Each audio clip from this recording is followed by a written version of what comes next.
I'm Steve Wilkerson. I'm with Jim Saunders, Executive Editor of the News Service of Florida.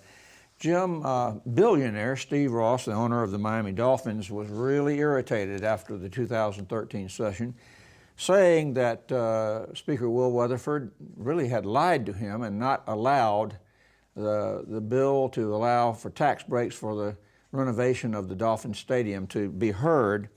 And now he's announced that he's formed his own PAC to go after people that didn't support him in that, and Will Weatherford as well. Bring us up to date on this story.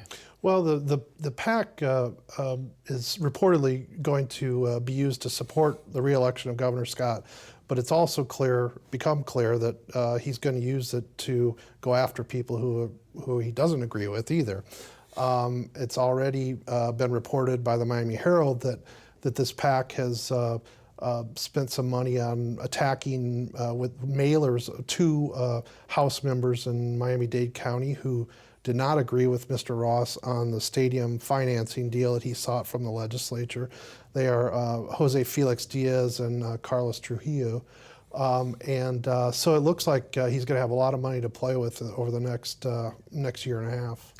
Well, playing with money can get pretty interesting if you're playing politics, because one thing that has been mentioned recently is that Speaker Weatherford may be looking to run against Governor Scott for re-election, and one card Mr. Ross might play is using some of that money in his PAC to run something against Mr. Weatherford if he chooses to run against Governor Scott. Well, I don't think anybody questions that Will Weatherford probably has higher political ambitions.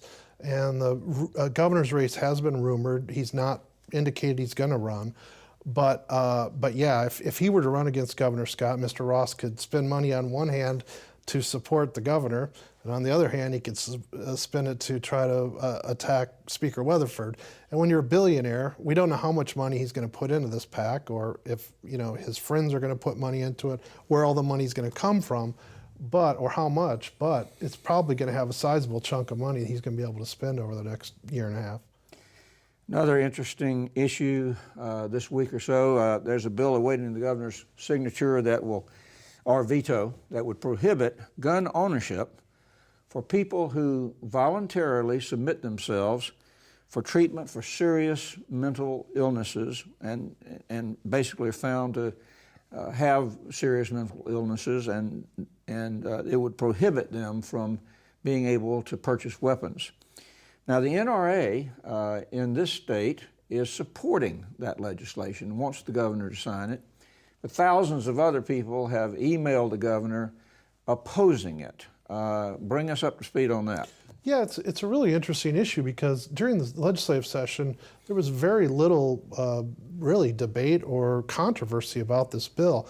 It's very narrowly tailored to a group of people who have mental illness and are considered dangers to themselves or to others, and they are people who are voluntarily committed, but they otherwise could be involuntarily committed under what's called the State Baker Act.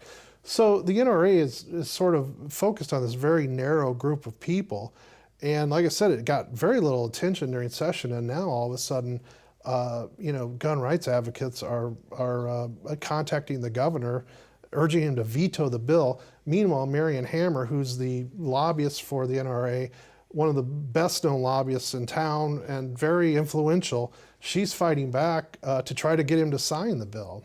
It must be odd for Ms. Hammer because she's known nationally in advocating gun ownership rights, to be supporting some limitation on those rights, and have other gun rights advocates really going against what she's arguing for. Well, I think her argument is that this is a very narrow bill, and it's addressing people who are potentially dangerous, and I think the climate has changed a little bit since the Sandy Hook shootings in Connecticut, because there's been a lot of focus on people who do have mental illness and whether there should be more restrictions on gun ownership with them.